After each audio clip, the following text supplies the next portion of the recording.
คลิปนี้ออกเดินทางจากบ้านสันติสุขหมู่ที่11มุ่งหน้าตรงไปสามแยกไฟฟ้าที่เพิ่นมาตั้งใหม่ก็ว่าได้เนาะพี่น้องแต่ว่าซอยนี้ก็เป็นซอยที่ถือว่าสวยงามอยู่เพราะว่าสองข้างทางก็มีบ้านพักให้พักมาเช้าอยู่พักเนาะพี่น้องก็ถือว่าเป็นซอยที่สะดวกสบายไปง่ายมาง่ายก็ว่าได้ครับพี่น้องเพราะว่าถนนหนทางก็เจริญดี มุ่งหน้าออกมาก็สิมาถึงสามแยกถนนเส้นนี้ก็สิว่าถ้าจะเรียกว่าถนนเส้นหน้าเทศบาลก็ว่าได้หรือว่าถนนเส้นหน้าโรงบาลก็ว่าได้ล่ะพี่น้องเนาะเพราะว่าเป็นถนนเส้นที่ใช้สัญจรไปมาถึงสามแยกนี่แล้วเราก็มุ่งหน้ากันตรงไปแต่ว่ารู้สึกว่า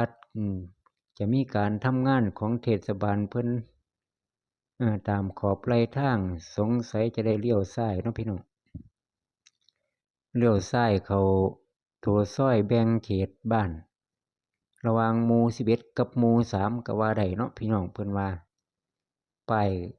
งานบวงสรวงก็ยังปิดไว้คือเก่าพี่น้องเพราะว่างานก็ยังบ่ได้ผ่านพ้นไปป้ายยึดทำถนนหนทางเชิญชวนพี่น้องมาเที่ยวท่องเที่ยวงานบวงสรวงภูสม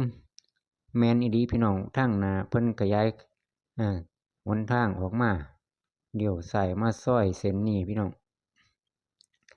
เส้นกลางวัดบ้านสันติสุขก็ว่าได้ละฝั่งขวามือเป็นวัดอ้อมรั้วไว้มาถนนเส้นซอยนี้ก็เป็นเส้นเขตแบ่งเขตระหว่างหมู่11ฝั่งซ้ายมือหมู่3ฝั่งขวามือของบ้านสันติสุขเนาะพี่น้องตำบลนางัวอำเภอน้ำโสมอุดรธานี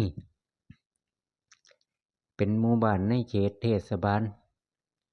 พาพี่น้องชมวิวสองข้างทางคือเก่าในพื้นที่เขตเทศบาลเนาะพี่น้องแต่ว่าสิพาพี่น้องเข้าตลาดที่ดอกเพราะว่ากะสิมื้อนี้ก็ไปเบิ่งนำกะเดียมีตลาดนัดเพราะว่าตรงกับมื้อวันศุกร์ปกติตลาดนัดก็มีของวันศุกร์เนาะพี่น้องทุกศุกร์นั่นแหละมีในเขตพื้นที่ของอำเภอน้ำโสมใกล้ถึงสร้างแยกจะเลี้ยวลัดเลาะออกไปทางเข้าตัวอำเภอแล้วพี่น้องถ้ามุ่งหน้าตรงไปก็เป็นถนน4เลนแต่ว่าสิเลี้ยวขวา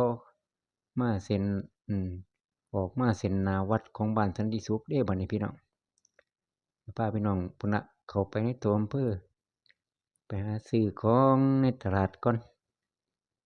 จะได้หยังแหน่เขาจังเบิ่งต่อไปพี่น้องเบิ่งคลิปต่อไปเรื่อยๆเนาะพาพี่น้องขี่มอไซค์ชมวิวถ่ายคลิปให้พี่น้อง